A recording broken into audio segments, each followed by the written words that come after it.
আসসালামু আলাইকুম।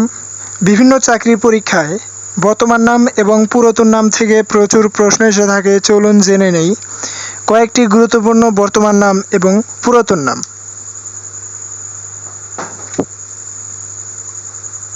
মদিনার পুরাতন নাম ইয়াসরিব। জাপানের পুরাতন নাম নিপ্পন। মক্কার পুরাতন নাম বাক্কাতুন অথবা বাক্কা। চীনের পুরাতন নাম ক্যাথে। ইরানের পুরাতন নাম পারস্য। ফ্রান্সের পুরাতন নাম গল। কানাডার পুরাতন নাম ব্রিটিশ নর্থ আমেরিকা। জার্মানির পুরাতন নাম ডয়েচল্যান্ড। সুইজারল্যান্ডের পুরাতন নাম হেলভেটিয়া। বাংলাদেশের পুরাতন নাম কি জানিয়ে দিন কমেন্ট বক্সে। ফলো এবং শেয়ার দিয়ে আমাদের সাথেই থাকুন। Thanks for watching. All the best. Thank you.